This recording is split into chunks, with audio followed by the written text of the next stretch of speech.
Human ships aren't designed to keep you safe. They're designed to keep you alive. And trust me, there's a difference.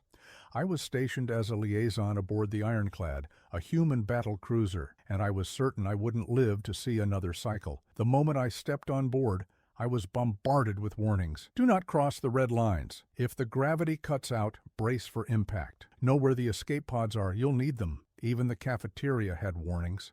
The cafeteria. It was like humans expected their ships to fail at any moment, and then built them so it wouldn't matter. At first, I thought it was paranoia. Then the ambush happened. A Deathtrap dreadnought and its mercenary fleet dropped into real space, ion cannons already charging. Shields went down in seconds. Human ships don't use energy-based armor like we do.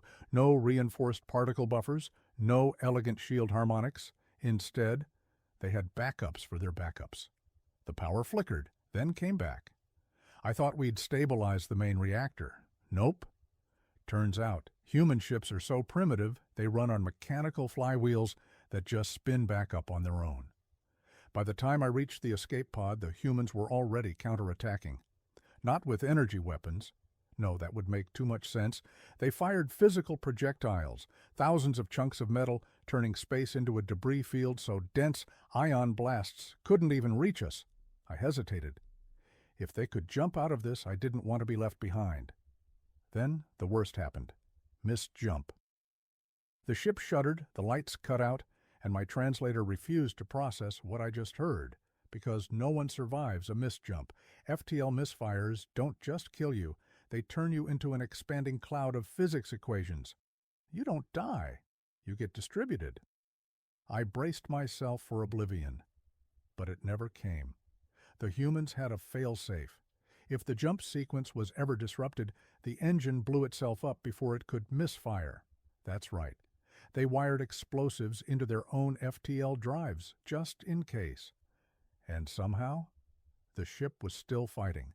Not because of superior firepower, not because of advanced defenses, but because humans refused to let their ships die. By the time victory was declared, I was still floating in front of the escape pod, one claw latched onto it, my mind completely broken. I was later reassigned back to my own fleet. And that's when I realized something. I wasn't safe anymore. Where were the emergency lights? The redundant power grids? What if our shields failed? I filed for reassignment, back to the humans. I cited diplomacy, cultural exchange, whatever excuses I could come up with. But the truth? I felt safer aboard their flying death traps than I ever did on my own people's ship.